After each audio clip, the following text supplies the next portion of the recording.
Thank you.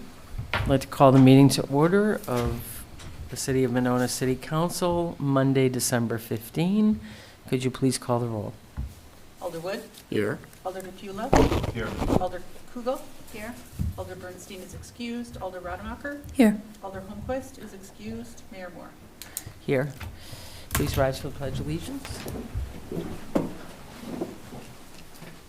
Pledge allegiance to the flag of the United States of America and to the republic for which it stands, one nation, under God, indivisible, with liberty and justice for all.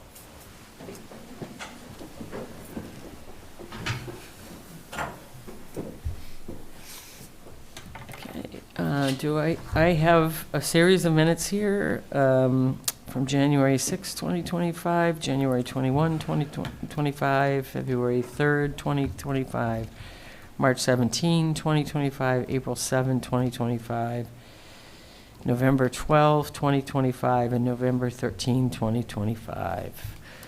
Do I have a motion to approve the minutes? Motion to approve the minutes. Do I have a second? Second. Any changes, corrections, additions to any of the minutes? Hearing none, all those in favor say aye. Aye. Opposed, abstentions, the minutes are carried. I believe we have a special appearance this evening on the flock cameras. Welcome, gents. Welcome, Chief. Thank you. Brought with me Lieutenant Knockreiner, our Operations Lieutenant, Detective Sergeant Losby, who oversees our investigations, and Michael Kashuba, who's here. We'll introduce him and give him an opportunity to speak as well. He's not a cop. And you'll hear his story about how we used Flock to help a case in which he and his son were involved in. So, license plate reader technology. Thank you, Leah, for queuing that up for me. This is a technology that your police department has had for some time. We've gone away with utilizing the technology with our squad cars. The technology used to be affixed to our squad cars, where literally anywhere we drove, we read your plate. We drove into your publicly accessible driveway, into a business driveway that's accessible to public. We're on calls, etc. We read your plate. We've gone away with that. Now we have fixed cameras. We have going on 4. We currently have 3 that are operational. We have fourth that's going to be installed that are on our major thoroughfares. On Monona Drive, there are 2 on Monona Drive and 2 on each sides of Broadway.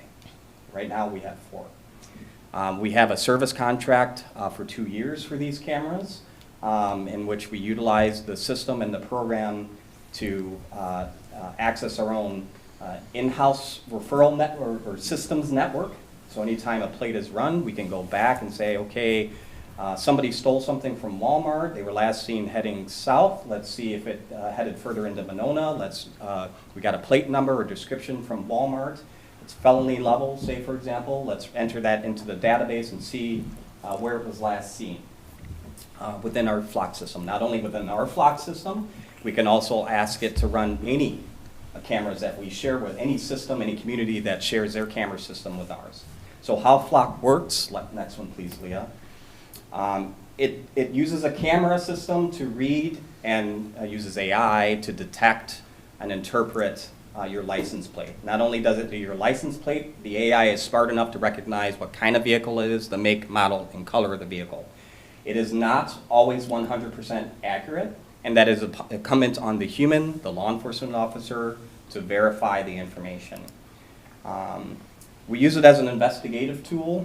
As I gave you the Walmart example there, that's probably the most common occurrence, is where we had something of sort of regular basis, a hit and run crash, a minor offense, but we use that as a tool. And we'll speak about some more significant cases that it's helped us as well. But it is always, always, always for a law enforcement investigative purpose. That is what you have to enter when you're querying. You have to enter a reason here in Monona. We require that.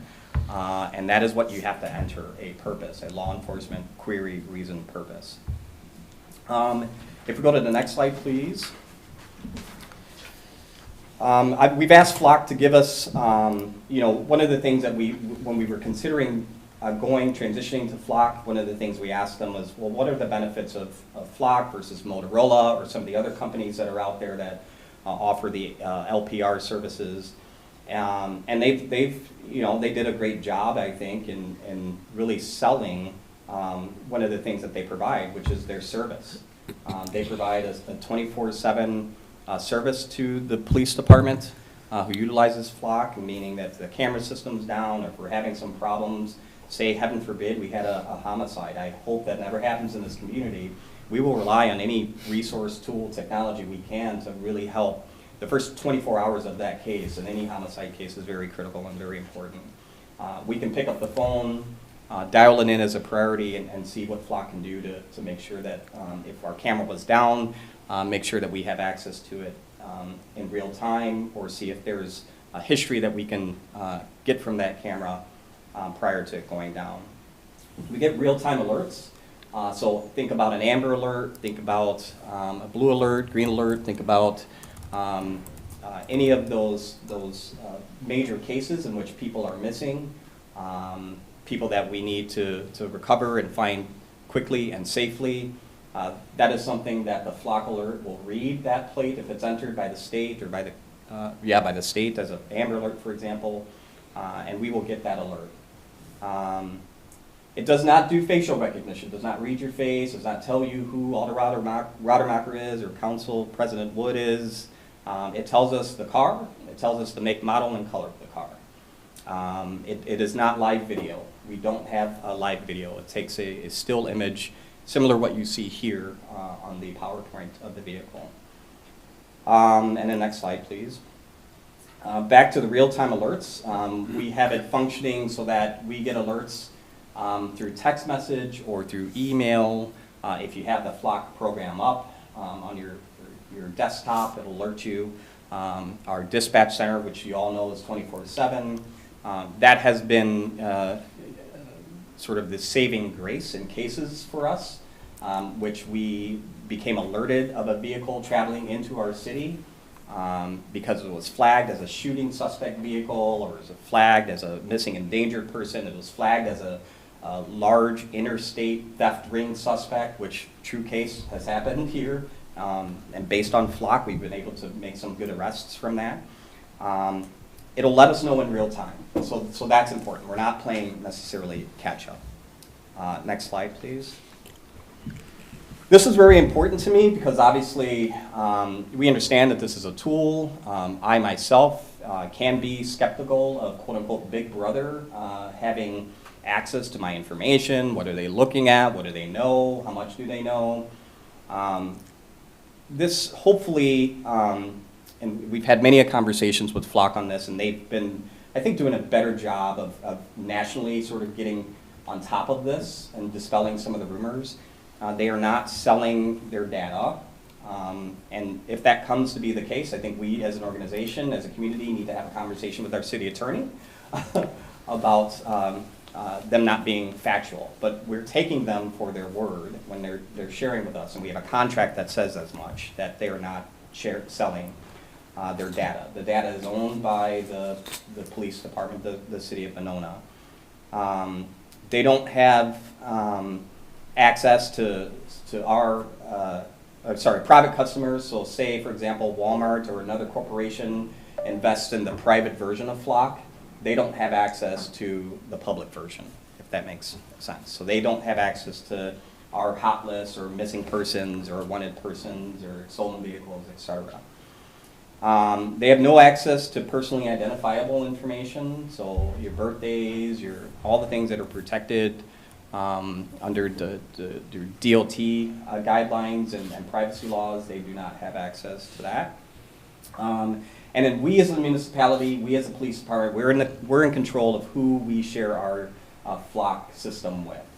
And it's reciprocal. So if we decide that we no longer want to share or disconnect our network with the Village of Cottage Grove, which we share a school district with, that cuts off that connection. So we don't get theirs, they don't get ours. So the goal is, obviously, in law enforcement in the post 9/11 era, is to share information with law enforcement. It's something that the 9/11 Commission report has talked about. We actually struggle with that to this day. I think we're doing a better job, but we're not perfect with that. And the best case scenario I can give you is the Highland Park shooter. If you recall, 4th of July, Highland Park mass casualty shooter who found his way into Dane County that day after the shooting. I don't know if it's public information, so I'm not going to necessarily share, but I will tell you that technology helped lead investigators in the federal government and the investigators in Lake County here in Dane County based on technology. I can envision that we, in that case, for example, would have a plate that is shared that's law enforcement sensitive because they're not sure if it in fact is indeed the suspect, is a person of interest. The investigating agency has decided maybe not to share that publicly, and they say, be on the lookout for this vehicle with this plate, right? We would then internally plug that in. We're having one of the largest 4th of July festivals in the area. We have 4 cameras that, in essence, surround the major thoroughfares. Of course, you can get into Monona if you avoid those major thoroughfares. But if that vehicle traveled across one of those cameras, we would get an instant, immediate alert. We would respond accordingly, right? We would figure out what we needed to do to posture ourselves better, knowing that this very dangerous individual likely has entered our community.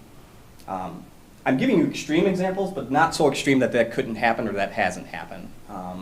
And so it's one of those many benefits of Flock, but there's a reason why we share our access to our cameras, because we want that reciprocated access back. And we have an example here with Michael and Detective Sergeant Losby that I'll share why it is we share our camera access to just beyond Dane County, because we have an example here of how it's crossed 2 states and has benefited those of us in this community by sharing our camera access. And I'll get to who we're sharing it in a couple of slides here. Next slide, please. More about accountability and transparency. We are in the process of setting up a transparency portal page that is accessible to all the public. Several communities in Dane County do that now. Maple Bluff is given an example up here. That's a publicly accessible website in which they share all the information that that community does and shares with Flock. And it's sort of talking points, big bullet points, but I think overall it gives you a good synopsis as to what is it that they're accessing and what is it they're sharing and who they're sharing it with. We're in the works of doing something like that here. Sun Prairie has recently done this. I think the city of Middleton has done this as well. And that's a service that Flock offers and provides because, in my opinion, they do understand the value of transparency, and they know on a local level how important it is for us to be sure that we are transparent and communicate how we use this technology. There's an audit tool and an audit trail as well. We have the capability and have done so of auditing our queries, who's queried our data, what reason they've indicated for querying our data.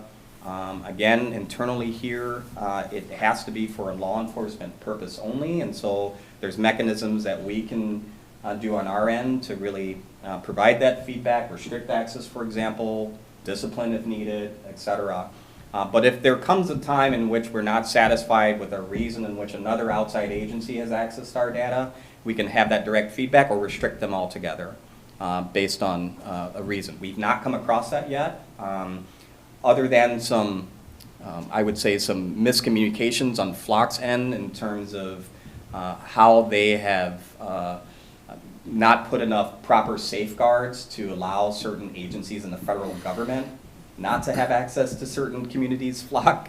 They've not had access to ours, except the National Park Service, which we've granted, and United States Postal Service inspectors, which we've granted. And I'll explain why if you have questions on that in a second here. Next. There's sort of safeguards in the system here. We have search filters that prevents things that limit your search because of immigration status, etc. Again, you have to put a law enforcement local, what we as Monona Police are authorized to access to search. Again, I referenced the permanent audit logs that can be queried at any time. It generates a report, so if there's open records requests, we'll have to do that on a case-by-case scenario, because that would, in essence, require us to generate a report. But if there's enough community need or demand on that, certainly that's something that this council, the mayor, or one of you can request. Well, you all can demand, so can mayor, but anybody can request. Federal limitations, FLOC does not outwardly share their data with the federal government. The only two agencies currently in existence right now in which FLOC has a system with, or program as a contract with, is the National Park Service and United States Postal Inspectors. The reason the National Park Service, you might ask, a lot of missing endangered folks end up in our national parks. We have homicide investigations throughout the country, and which sadly, unfortunately, have led to national parks. The postal inspectors, a lot of human trafficking, a lot of drug trafficking, a lot of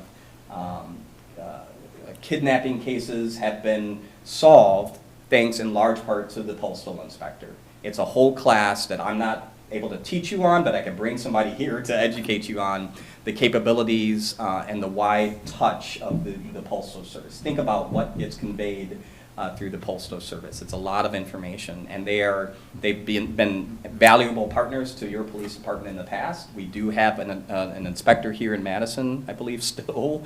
We haven't had a need to touch base with him or her lately, but that has been a resource utilized by your police department. And then, any time that FLOC has indicated that there's a need to provide data, or there's a compelling judicial order to that they have to release certain data, we're going to be notified about that, and obviously we're going to consult our city attorney about that. That hasn't come up, and I can't think of a recent example here regionally, or even, Lasby, you've talked to the FLOC more than we have nationally, in which that's had to been done. I'm sure it has, I'm not aware. Me neither. Okay, that makes two of us. Okay, next slide, please. And then obviously, as the mayor has allowed, because we're staff, we'll open it up possibly for questions. We have access to over 1,500 state and local law enforcement agencies, and as I've expressed, 2 federal law enforcement agencies, National Park Service and the United States Postal Inspectors. That is incredibly critical for us in doing our job. The subsequent slides here will start showing some regional case examples as to how FLOC has been beneficial in allowing us to access our shared data, and how that's helped keep communities safe. And it certainly has helped us here in Monona. Next slide, and then you can just skip to the next one right after that, please. FLOC safety in Wisconsin, we tried to narrow down as best we can a list. There's so many examples of how FLOC has assisted the technology in general, but because we utilize FLOC, that's why you keep hearing me reference FLOC. How many examples we can come up with in which FLOC has been very detrimental in helping solve cases, prevent crime, and to, as we'll hear here soon, bring about some most desirable outcomes on instances that could have ended much more tragically were it not for this technology. Cottage Grove, probably our closest big national example, although I would argue ours is kind of up there if the national media or local media picked it up. We did do a release on this. Cottage Grove PD reunites a missing and endangered person with their family by way of using FLOC. Cottage Grove likely is one of it's our partner agency. Obviously, we share a school district. They've probably had it the longest, outside of maybe Fitchburg and some other public works departments that utilize it to monitor residents going in and out of DPW bays and making sure that they find non-residents for dumping, in essence. But outside of public works, Cottage Grove likely locally is one of our longest lasting partners that have utilized FLOC, and so it's not like we decided to transition to FLOC with no knowledge of the system. We did our research. The consortium that we're a part of, so Monona, Middleton, Verona, Fitchburg, Sun Prairie, we decided to transition to FLOC. Some of those agencies still use their squad car license plate readers. We do not. We just utilize the static stationary readers. But we've got examples out of the University of Wisconsin-Madison. They have several flock cameras on campus. They utilize it. It's helped them with a series of cases. Altoona by Eau Claire, it's helped them with a couple of pretty significant cases. Next slide, please, Leah. And then the case in Port Washington, you know, a silver alert, so an endangered elderly individual wandered away. We get those quite regularly in Wisconsin, and we see those regionally here a lot. As you know, we have our share of our aging population here in Monona. We've had to utilize alerts before. This is a wonderful, wonderful mechanism in which we can simply get some help in creating the alert, and then agencies, you know, we have mechanisms that communicate with all law enforcement within the systems we have. Those who have the flock can simply enter that plate number or that information into their systems. And so anytime that vehicle, for example, would pass their camera, it would alert them. We also can proactively continually query or have it alert us if that vehicle connects with another camera system outside of Monona. And so that's something that we can and have relied on flock systems to use. Next slide, please. These are cases just in Monona, and trust me, we had about a page and a half of this that I said, well, I'm not going to go on and on and on about these cases. I just want to get some of the frequent flyers and some of the more, I think, higher profile cases. The frequent flyers are the recovered stolen autos. We're surrounded by the second largest city in the state. As you can imagine, we have a lot of stolen autos flagging on our flock. Do we go after every stolen auto that hits on flock? No, you don't give us the person power, we don't have the energy, we don't have the time, that's not the city's priority to go after every single stolen car that hits on your flock camera, to which there are a lot, okay? We do the ones in which, for example, if we're sitting right at Broadway and Fraser, for example, right? And then a flock alert just hits right there on a stolen car. We just so happen to be there. We're going to verify, because sometimes the plate reads wrong, right? And so that's something that's been impressed on us, to verify, make sure that the plate is still stolen or the vehicle is still registered as stolen. Do you see the vehicle? Does it match what you've been told? And then you have to then make the determination if you try to initiate a stop, right? And then our whole sort of pursuit policy and all of the parameters go into place in the decision-making that needs to take place. But we get stolen autos a lot. We've recovered stolen autos because of flock a lot. Sometimes the stolen autos are abandoned or they're parked, et cetera. And it's flock cameras have led us and assisted us in recovering stolen autos. To include some in Monona, right? Stolen out of Monona, recovered in Monona. Hit and run investigations, you know, we get plenty of those, unfortunately, on the Beltline. Sometimes they don't turn out to be hit and runs. What I mean by that is that a crash happens on the Beltline, one half of the party isn't comfortable staying on the Beltline, which I would urge everyone to do. If it's safe to leave, let the other person know you're going to take the next exit, determine where you're going to stop, and then stop. But sometimes that communication doesn't take place, where one vehicle takes off, and then the other calls 911, says, I was just hit, the other vehicle took off, it's a white blah, blah, blah, blah. Well, we can, or dispatch can just, if they got a plate or description, can enter that on our flock camera, potentially, and see, okay, did it keep going since it exited? Or it seems like it flagged here, let's check Pier 37, see if it pulled over in the commercial parking lot, et cetera. And sometimes it is a hit and run. Right? So it's a hit and run in which we have rear end or front end damage. We didn't get a plate, but we got a make and model and color. Well, we can enter the make, model, and color and see if anything comes up. And lo and behold, on a flock still image, we see something make, model, and color with severe front end damage. Well, that's a clue in our world, and we can follow up with that. Death investigations.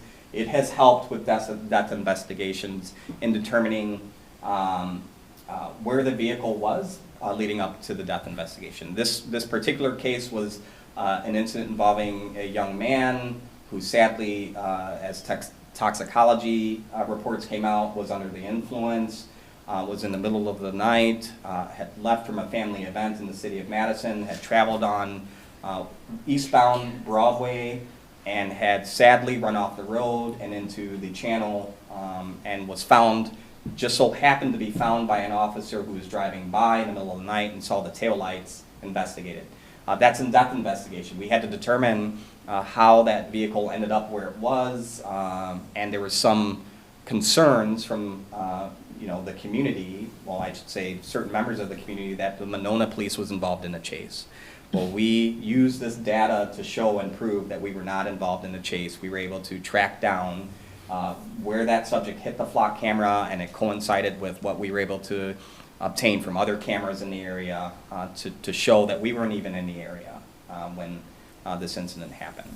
But it provided some closure for the family of that investigation. Stalking investigation and arrest. We had a very, very significant stalking case. It's not uncommon, but in this case it was somewhat unusual, in which the suspect was, risk of sounding biased here, a female, and the victim was a male. Sometimes we find that that is the most underreported crime because people believe, the gentleman himself included, believe that, well, who's going to believe me that I'm actually being stalked? This gentleman was being stalked and repeatedly, and was stalked to the point where we made an arrest. The individual was banned not to be within the area and reoffended. And how we found out that they reoffended was by the flock cameras. They re-entered the area. They fully, at least 2 or 3 violations. Lots. I mean, Lots and lots and lots of violations. Ongoing. So we were in fear for this gentleman's life at this point, and we were able to put a case together. Detective Sergeant Losby and patrol, we were able to put a case together and really help the DA's office make a stronger bail argument, right? Because clearly this defendant was not getting the picture, and we were in fear that this gentleman was going to be harmed if more restrictions weren't put in place. And we utilized flock as that evidence, okay? Intoxicated drivers, we've had plenty of those. Commercial burglary investigation on 9/2/25 and identifying a vehicle description and plate and helping to nab the persons responsible. A large interstate fraud and theft ring. A flock alert came into our community.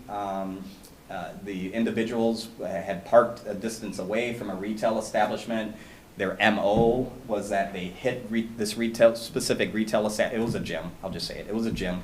I won't say the name of the gym because I don't want them to be targeted again, but they were known for accessing lockers and taking credit cards and using them immediately and purchasing, et cetera. You can imagine, right? This happened in several different states. They were on the hunt by several different law enforcement officers. Our flock pinged on that, and we were able to locate the vehicle. This lieutenant right here was able to locate the vehicle parked a short distance away. We came up with a game plan. We set up on the vehicle. We apprehended them as they were in the vehicle or walking back to. One person ended up trying to run from an officer. Long story short, we put an end to that theft ring, right? And we had a lot of praise coming into your police department from the agencies that were working for some time to try to identify and apprehend those individuals. Armed robbery arrest from September of this year, in which flock was very instrumental.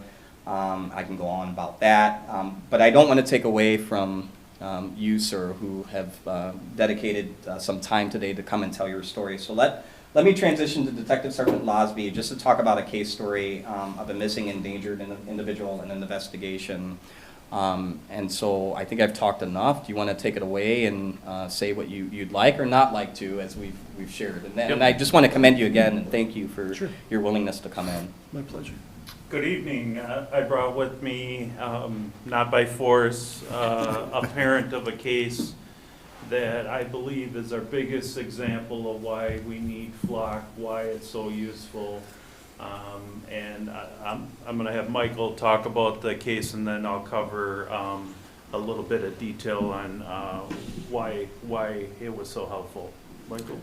Again, my name is Michael. 1 year ago today, my adult disabled son, Adrian, was abducted by a man 20 years his senior. The man who we found out later he met online and was groomed by. And he was abducted from his adult family home. You have to understand, my son has a intellect of a child. And so he's very vulnerable. And he was set up and taken. and to God knows where. We got a clue, we got a name, but that's all we had. We contacted law enforcement, the detective to my left right now, who was instrumental in finding Adrian. And, but all they had was a name. They had a number of different cities that he resided in, where to look first. And this is, as I understand it, the Flock technology came into play. They're able to trace his car and his license plate to the city that he was actually residing in at the time. And long story short, was able to arrange with the Dayton Police Department to have him picked up. And eventually have us come out to Dayton, Ohio to pick up our son and bring him home. The time elapsed was he was taken on the 15th, like I said, a year ago today. We got him back on the 19th, so very short stay. I can't tell you what kind of thoughts go through a parent's mind when something like this goes down. But I know for a fact from police reports that from the name of the abductor is David. I know David was planning to take our son to Florida on their honeymoon. And I don't know if we would have gotten him back if he would have made it that far, you know? I don't know if we would have ever gotten him back. And so it was, in part, damn good police work, including the work of this Flock camera technology that found our son and brought him home so quickly. So if you have any questions, I'll be willing to answer, but that's just how I wanted to state. Thank you for sharing. Thank you. Thank you. So at the very beginning of this, we didn't know who took them. There was a couple of names floating between friends and family, but we didn't know who took Adrian. So eventually we got a tip on a name that he was from Ohio. So we connected with Ohio to get more pertinent information, and then also since we had Flock, and Flock was still kind of new to us at the time, but we were given 4 plates, vehicles that he had recent access to. Plugged in those plates. One of them showed Ohio, Wisconsin, Monona, and a roundabout way back. Adrian had regularly at that time wore a cowboy hat.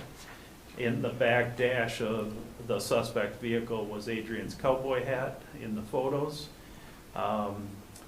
We were given multiple addresses in Ohio where he might live. Flock took us to one of those cities, so we were able to narrow things down. Once we had confirmation of things, because of the Flock info we had, we were able to develop probable cause to then ping his phone for exact location. And by some fine work with Dayton, Ohio police, they were able to capture Michael's son. So without Flock, we wouldn't have been able to do what happened there. So it's our best case scenario, and thank you, Michael, for coming in and talking about it. Yep. Thank you for the presentation, and thank you for coming in. Any questions? Just one. Why did we stop having the readers on the vehicles? Yeah, two reasons. I don't think we were getting enough bang for our buck per se, because if you think about it, the officers are already tasked with like 30 things while they're driving and while they're responding to cases. I didn't really find that the officer, and it's noisy because of the hardware too. It's noisy on the cars too. We had some systems issues with the actual program we were using and keeping it up and running. And so we were already naturally just looking at, okay, if it's not this system, what's another system? And then we started to hear some of these success stories from Flock.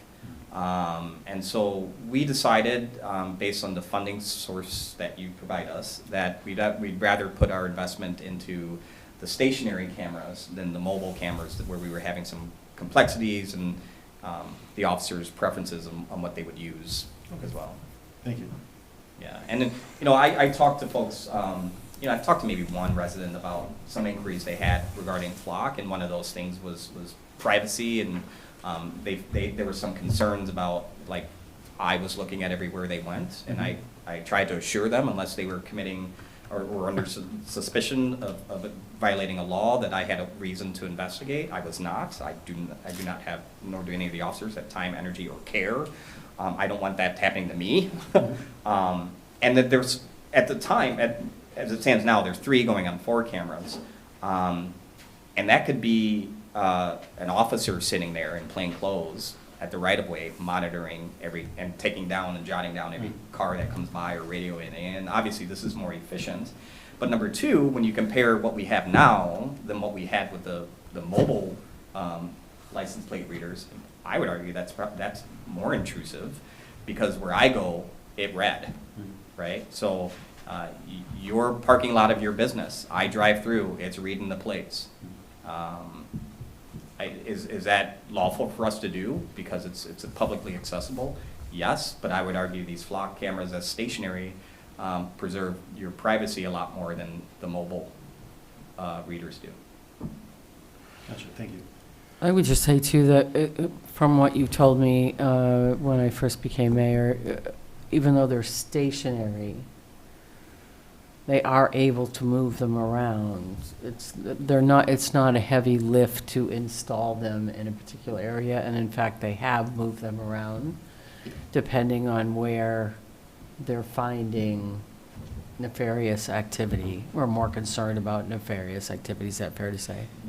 We really keep them on our right-of-ways. Yes, We have yeah. other tools available to us where Right. there's special cases, drug cases, which Right. we have access to for Right. that purpose. But these Flock cameras, they've actually been static since we've installed them. We do have the capability of moving them if we choose. Right. But it would likely be, you know, our cut-throughs, like Bridge Road right now is a cut-through, right? And so, do I envision that? Nah, maybe not. I think right now, we'll stick with Monona Drive and Broadway. We just want it so that if we needed to investigate something, we would have a lead.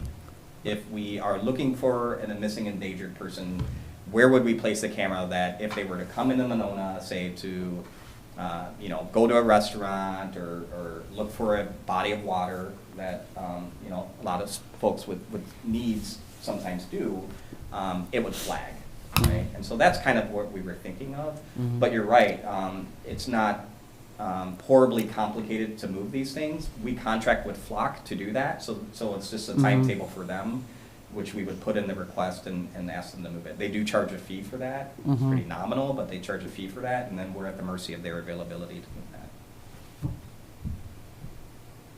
Is there, how long how long do you hang on to the data? Forever? 30 Or days. 30 And days. it's Flock. Okay. Flock retains that for 30 days. It's Okay. a query system, so it doesn't generate a report. If it generated a report, we'd have a requirement to keep it for 7 days, or 7 years, right? It's Okay. not generating the data that we would have to retain it. You So might it's a say. query-only system, so Flock retains that for 30 days. Yeah. CGIS compliance and all compliance with national standards and security standards, et cetera. Any other questions? Tracy? That was a great presentation. Thank you, Chief. Yeah. So if people ask me, you know, out and about, you know, what's up with those cameras? What's a Flock camera? I would just say Flock is the name of the company. And it's basically a license plate reader. But it feels like it could be more than a license plate reader. It's doing more than just capturing the license plate as the cars are moving within the range of the camera. It's capturing all of the activity that happens in a particular geographical zone, correct? What do you mean by activity? It's capturing a car that's moving in front of the camera, and it's taking a still image, and it's running the plate through whatever database query that we enter, like missing, endangered, or stolen, et cetera. It's verifying that it is or not one of those cars. And if it is, it lets us know. If it's not, it just captures it and never deletes it after 30 days. So it's just taking a still image of a license plate. It's not recording a video and holding a video for 30 days. We do, some communities have opted, they're very, very, very high cost. Yes. To implement live video cameras. That is Yeah. a separate camera. Okay. That's and a whole different program that's offered by Flock. Yep. The city of Madison doesn't operate Flock, but they operate dozens of city cameras that Yeah. you can view live, and it records live. And you can zoom in to the kiss you give your sweetheart walking down the street. Mhm. And I can speak on experience of investigations in which I have had to zoom in on individuals on State Street. Right? So not your personal experience. No, Gotcha. Okay. no, Yeah. no. So it is taking, it's very similar to the capture images that we've shown here, that's in your packet. It's taking the image of the vehicle, but you can't, with some rare exceptions, are you able to see actually inside? I Mhm. think you had a reference here, you saw the cowboy hat in the very back, area of the car. But I'm not able to see, I mean, I know what you drive, Alder Rademacher, but I'm not able to tell it's Alder Rademacher Sure. necessarily. It might be your kid. Yeah. Right? But I know your car, if I was looking into investigation, I can say, yep, the car hit on the north Yeah. camera at this time, and here's an image of it. Yep. That's if I query it within 30 days. Yeah. Because after 30 days, that's gone. So when, if people ask, I'd say, yes, the Flock company makes videos, but Monona does not. We don't subscribe to that service. We only And the have the hardware. Flock Correct. license plate reader. We don't have the hardware or the Right. service. Okay. And obviously, one of the benefits is that so many other agencies have the same system, that it's easy to share information. You talked about the search filters that can be put in place. Specifically, you mentioned that it prevents searches related to immigration and reproductive health at the request of the community. That's the real key word. So Monona, as I understand that phrase, Monona has made the decision that you are not going to allow your own users of the software to do searches on those keywords. But is it also true that you're not going to allow users from other communities to search for those keywords? Well, we have, Ryan, you can speak on I this probably too. can answer that one. Flock is about to put out a drop-down menu for search reasons. And the two reasons that you mentioned will not be a drop-down box item. You literally can't input that as a search reason. So if you did search for a vehicle involving those two topics, you would be in violation of Flock's terms and then police policy. We don't allow searches for that. And this is just removing the drop-down box for those two items. So we also obviously have an audit system, and like I shared earlier, if we find that somebody is saying, because I want to, in a search reason, right, we can obviously have a conversation and or omit altogether the sharing with that agency. Agencies, you're going to have, I'm not going to say, are we going to come into the situation, and there have been, and I think anybody who has Googled, has anything ever gone wrong with Flock? I think you'll find some horrible cases in which you had some very bad people who shouldn't be in law enforcement, who have used the system to do embarrassingly wrong and illegal stuff, right? That's happened here locally in Dane County with other municipalities. That is something that is very challenging to control. We rely on independent agencies doing their own internal police work to make sure that you don't abuse the system. Again, LPR technology has been out there for years and years and years and years. This is, I think, important to talk about because Flock has been in the media, and Flock has, I think that they're now realizing that they should have been ahead of some things. They've admitted that to us. Should have been ahead of information, what they're sharing, who they're sharing it with, why they're sharing it, how they're sharing it. And so they're playing catch up, to be honest. I think that there are mechanisms in place, and because of their audit system and this system that we utilize, that we can measure our agencies using or accessing our data appropriately. Yeah.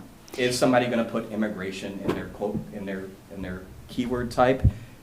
I don't think so this day and age, that they're going to do that. Could they nefariously put some other valid reason to do Right. that and then use it for something else? I can't control that. I Right. would obviously hope not. There have been examples in which other communities, it's in violation of our use, and I don't think that those communities had their policies in place like we do, where they were using them for First Amendment events, Mhm. right? And that is not a criminal investigation from our end, right? So you would not be able to utilize that. Can somebody enter a case number and say criminal investigation and then use it for that from an outside agency? Unfortunately, yes. If we catch that, obviously, we will address that. Right. I'm glad you brought that up because I was thinking the same thing. And just because you don't have to come right out and say, hey, I'm searching for, reproductive health reasons. I mean,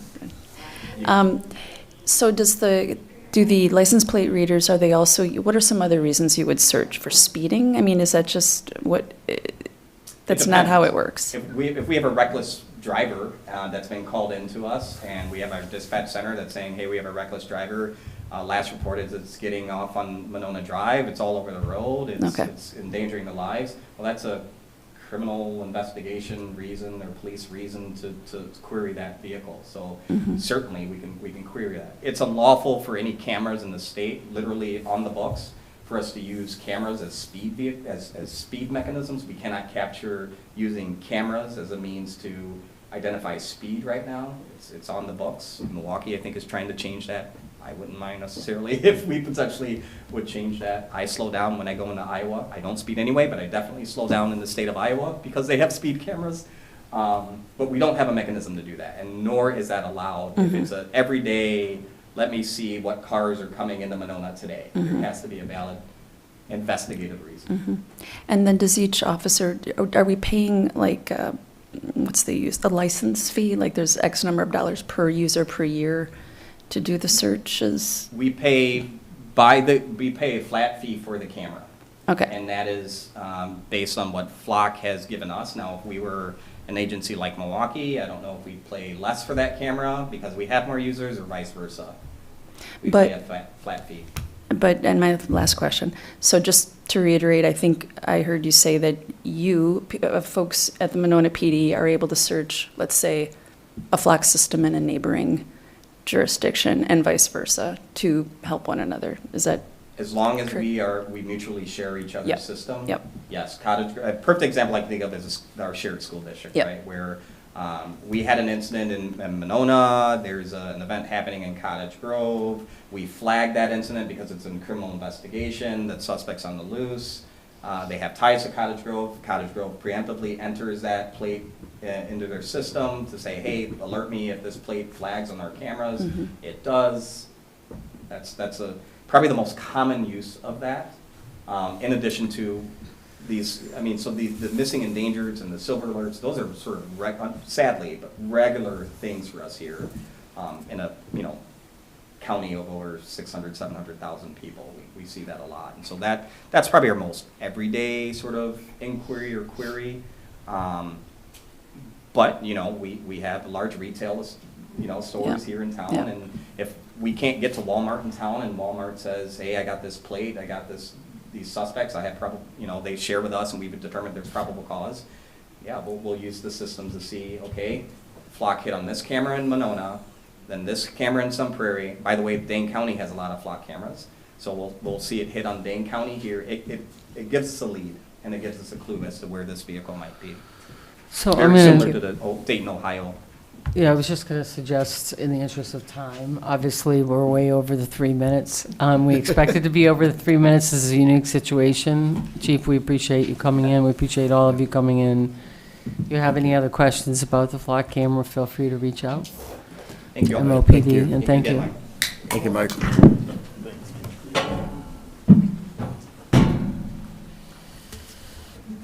We have no public hearing this evening. We have no consent agenda. That takes us to council action items. G1A, consideration of resolution 25-12-2849, a preliminary resolution declaring intent to exercise special assessment police powers under section 66.0703 Wisconsin statutes for street improvements to Arrowhead Drive, brought forth by the Public Works Committee, and Dan is on Zoom if we have any questions about this, any additional, or if there's any additional information. Dan, do you have any new information? The only update, Mayor, is the Public Works Committee did recommend approval at the December 3rd meeting, Okay, and I have not received any contacts from any of the residents that are going to receive assessments. So no new information. okay. Thank you very much, Dan. Appreciate it. Do I have a motion? Move to approve. Do I have a second? Second. A motion and a second. Any other questions about this particular item? Okay. All those in favor say aye. Aye. Aye. Motion carries. Thank you. That takes us to new business. Number 2A, consideration of resolution 25-12-2850, requesting exemption from the Dane County library tax brought forth by the library director, and this is started this evening for immediate action. May I have a motion to suspend the rules and take this out of order? Motion to suspend the rules and take this out of order. Do I have a second? Okay. Do I have a motion regarding, We had to vote on that one first. oh, sorry. All those in favor say aye. Aye. Aye. Great. Opposed? Great. Motion carries. Now I'll take a motion on the consideration of the resolution. Move to approve. Second. Any, all those in favor say aye. Aye. Oh, sorry. Well, Ryan is here. Yeah, I don't know if you Ryan's wanted here. to have him. Ryan, this is a, by the way, folks, this is an annual item. We do this every year. So Ryan is here. Ryan, do you want to explain to everybody again what this is? Sure, Mayor. So Dane County has a library tax that those communities that do not have a library in Dane County, they pay this tax that then gets redistributed to those libraries that do have a library for usage by those communities. The Monona community has a public library, the Monona Public Library. We meet the standards that the Dane County Library has set. Therefore, we are exempt from this library tax. And so this vote would be basically approving that exemption, which then gets sent over. So then the Monona residents do not have the library tax on their Dane County bill. Any questions, Ryan? Okay. We have a motion on the floor. All those in favor say aye. Aye. Opposed? Motion carries. Takes Thank us- you. Thank you, Brian. That takes us to item B, consideration of resolution 25-12-2851, approving building exterior and site revisions to the existing precise implementation plan for the Bloom, brought forth by the Plan Commission. This is also started for immediate action because the building is already open, and would like this resolved. Do I have a motion to suspend the rules and take this out of order? I'll move to suspend the rules. Second. Then I have a second. All those in favor say aye. Aye. Okay. And now, do we have a motion on the resolution before we get into discussion? I'll move to approve the resolution. Second. Okay, a motion and a second. Okay, go ahead, Doug. Thank you, Matt. Good evening, everybody. So this is a requested revision to the approved precise implementation plan.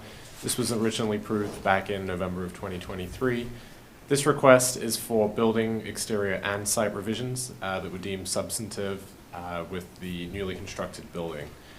So two items of specific note and that are considered as part of this resolution.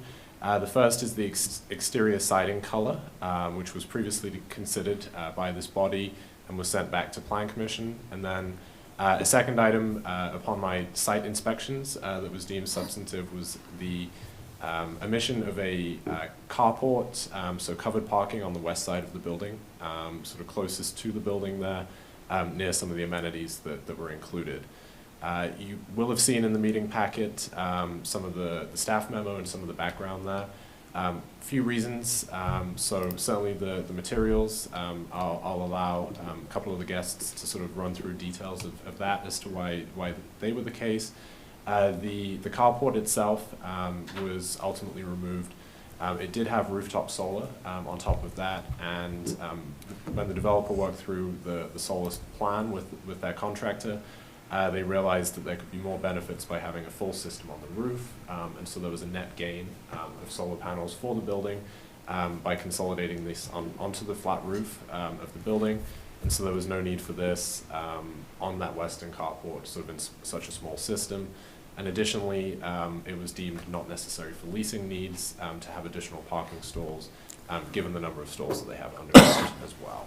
So ultimately, for those reasons, it was decided that they would like to proceed with removing that from the plans and not ultimately installing that. So this was discussed by the Planning Commission at their December 8th meeting. The Commission did discuss the siding, durability concerns, longevity, impact to the warranty, as well as the sort of perspective of another amenity for the building as far as the carport went. That all being said, they unanimously recommended approval of these changes, and ultimately for the materials to remain as installed today. And so with that, they heard the previous motion here from City Council. There was a condition that additional landscaping be added around the building perimeter with city staff approval. So the thinking there being that it would further soften the view, further soften aesthetics from the street level. And so I plan to work, assuming council moves forward with this, I would work with the development team and make sure those are installed in the spring. So tonight we're joined by representatives from JLA, from the architect team, as well as representatives from the developer as well, who can discuss this in more detail. Okay. Thanks. Great. Would you like to share anything before we open it up? Sure, thank you very much. I'm Leah Tusky with JLA Architects. I'm joined with Bahare Mahmood with Newell Development. As Doug mentioned, we discussed with the Plan Commission on the December 8th meeting some options. We were offering an alternative to the installed siding, and that was represented in this board here. That would have been this painting this color.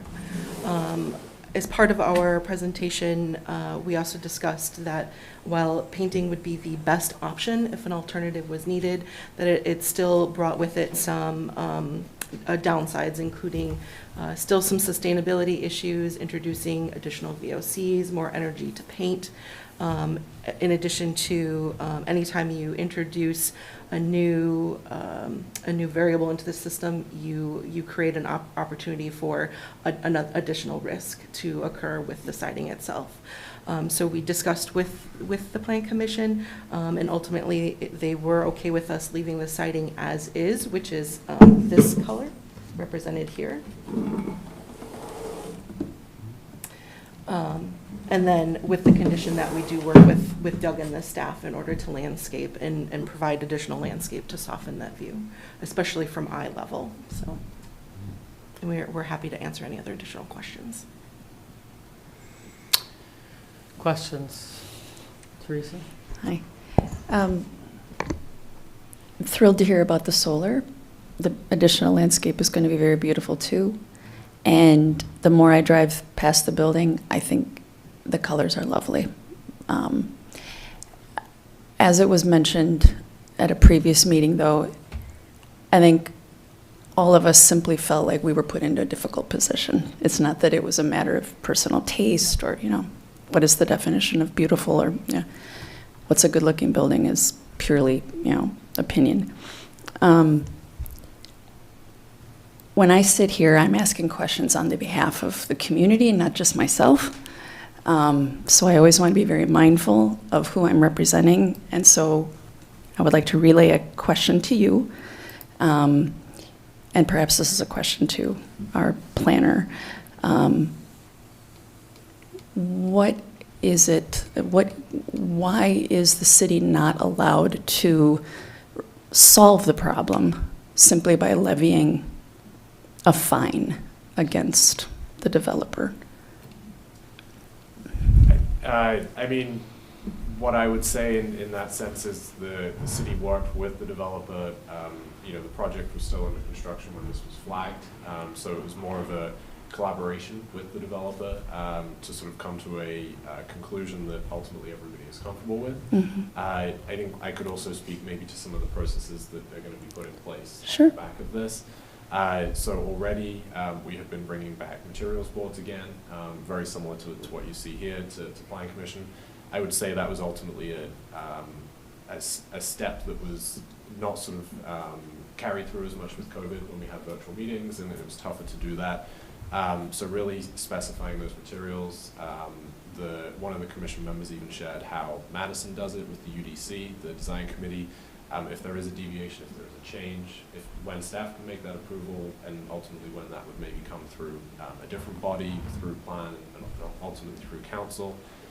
So I think those elements are there, but also I would say just working with our development partners to make sure that any changes are being relayed to us as well, so we can make that call earlier, before materials are ordered, those kind of things. So just kind of keeping those lines of communication open as well. So I would say, you know, really my focus is more sort of that collaboration and working through both. A lot of the partners on the project do other work in the city as well. So making sure that, you know, the next project and those after that as well, we've got a good process in place. So certainly already been looking at improvements there, and I think generally the commission is comfortable with that and the way that we move forward. I know that there was a tremendous amount of city staff time taken up because of the back and forth between plan and the council, and so I think what I'm hearing you say is there really is no hard and fast rule. We could have, but we are just choosing to go in a different direction. I'm not sure necessarily that there's a fee. I think maybe a general penalty had the developer or the contractor not have been compliant or working with this. If they had simply said, you know, I mean, we ultimately do control the occupancy, so that would have been our last piece. But they were responsive, they were cooperative, and, you know, looking for a path that suited everybody. So I'm not sure that we have a specific fine that would have been categorized. It would have more been a general penalty, but really that would have been a last resort, I would say. And it does seem like the extra landscape seems to accomplish in some ways the same thing. All right, thank you. Okay. Any other questions? I believe we have a motion on the floor. That being the case, all those in favor say aye. Aye. Opposed? Motion carries. Thank you very much. Thank you for your time. Thank you. Thank you. That takes us to item number C, consideration of resolution 25-12-2852, amending the Pomona Police Department use of force policy brought forth by the Public Safety Committee.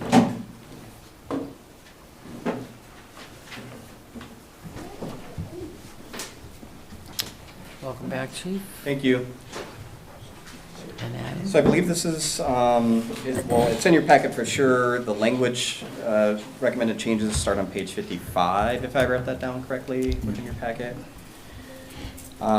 So we contract with Lexipol, our policy management company, and frequently they recommend changes to policy, terminology, corrected pronouns, and polishing up language so that it matches changes in case law or things that they missed or we missed. And this is one of those things in which was a combination thereof. So changing some of the terminology to better reflect proper pronoun usage, and changing and shoring up language that better aligns with practice and better aligns with case law.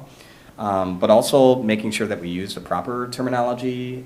Great bodily harm versus serious injury is something that was realigned here in this policy.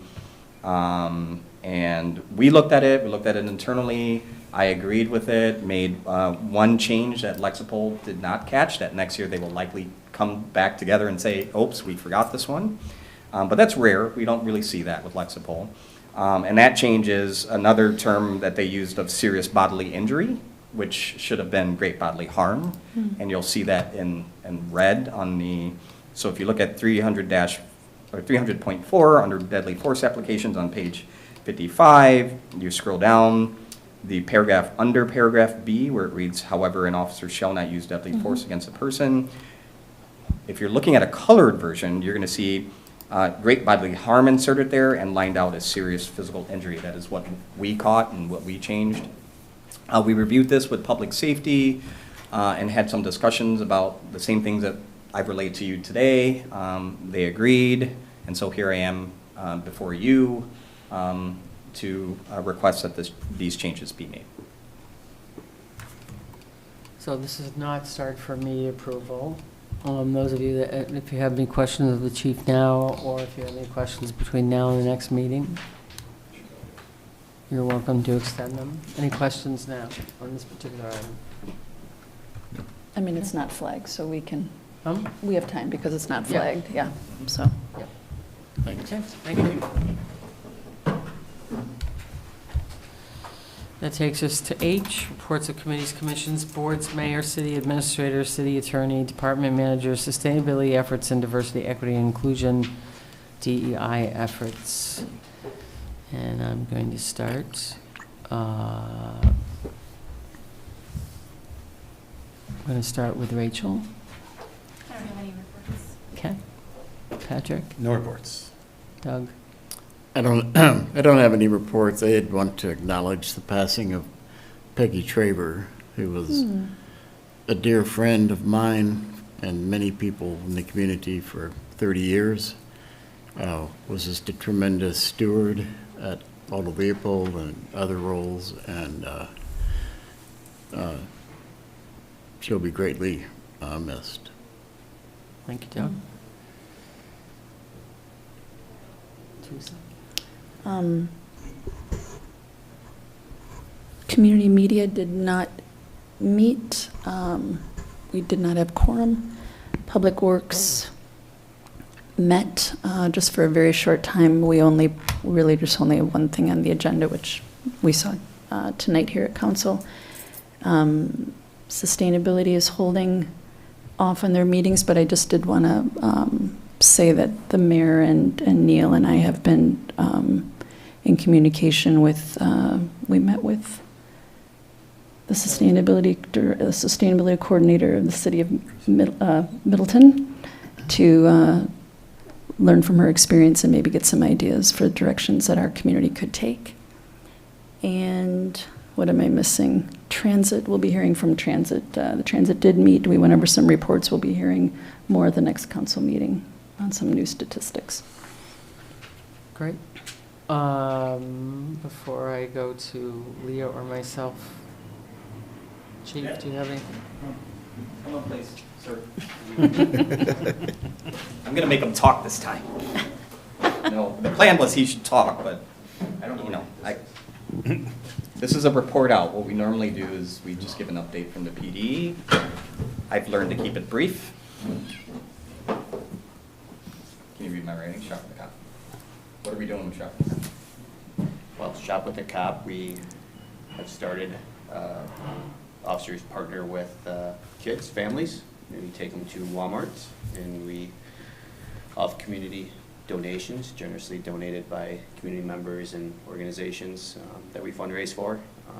Officers take the families, the children out shopping and buy presents for the families.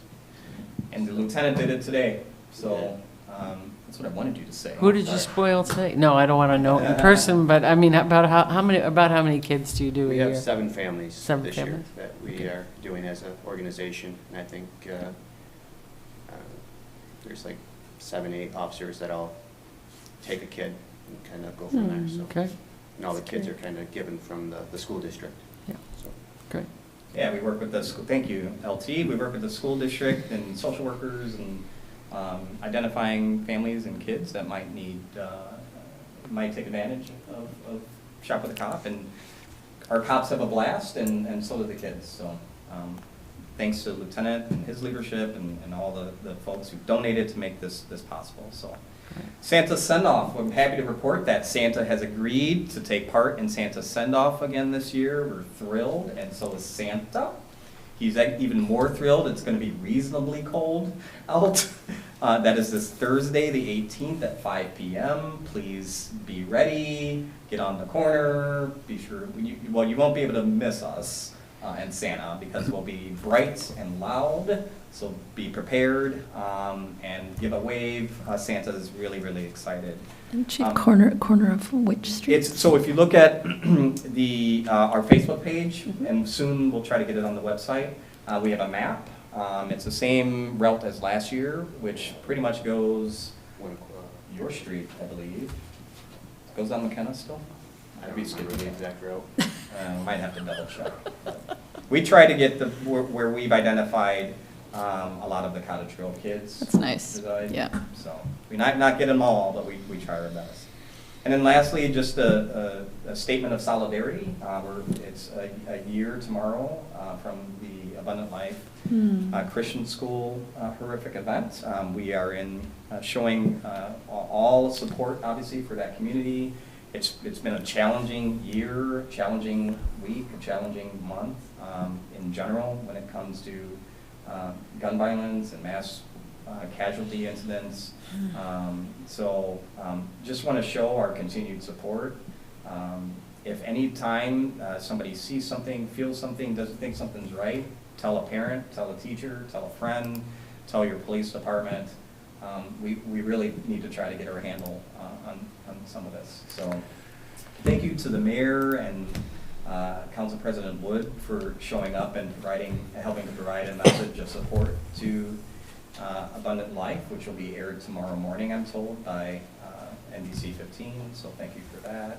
Sorry, alders, if you missed. It was very last minute, somewhat very last minute, so I apologize. But they represented all of you. So, and then that's it. I mean, just a message. It's the holiday season, so happy Hanukkah and happy holidays and Merry Christmas to everyone. I will be not here for the next 7 days, but I'll be accessible by phone. No Caribbean for me this time. Okay. All right. Thank you. Stay safe. Thank you both. Thanks.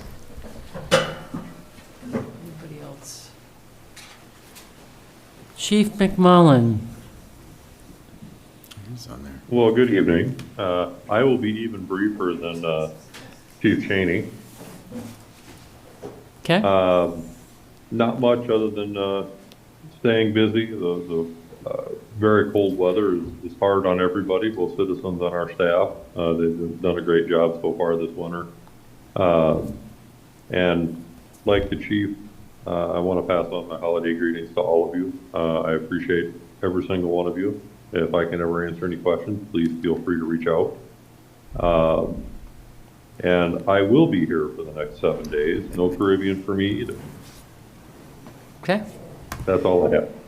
Thank you, Chief. Leah, do you have anything that you'd like to share? After, maybe, you already know what I want you to share after but I didn't know if there was anything else. I guess the only thing to share is that to let residents and property owners know that property tax bills were mailed last week Thursday. I got mine in the mail today, so you should be receiving those. And if you don't receive your property tax bill, give us a call at City Hall so we can try and track it down for you. Thank you. And that just takes me to a few things here tonight. One is I just want to echo Alder Wood's reflections on Peggy, the passing of Peggy Traver. I think one of the greatest compliments I received when I first began working on Saving San Damiano was when somebody said to me, "You're like Peggy and John Traver." You're like because they were responsible for saving Woodland Park, and I know that Betsy Parker, who's the current executive director of Aldo Leopold, saw Peggy as a mentor as well. So it's a great loss, and so I'm thinking about her, and also Tom Stolper's mother, Jane Stolper, at 101, passed away this week as well. The Stolper, obviously, Tom being involved city business for for many years. I want to give a shout out to Sergeant Ken Gunther, who allowed me to hang out side saddle in for a ride along this week for about close to 4 hours. And he's invited me back in the summer when it's usually a little busier than when it's freezing cold out. But it was really terrific to do that ride along as well. And I very much appreciate that. Reminder to everyone that there's a staff holiday party this Wednesday at noon at the River Rink. So it's a different location this year. It's going to be at the River Rink rather than the community center.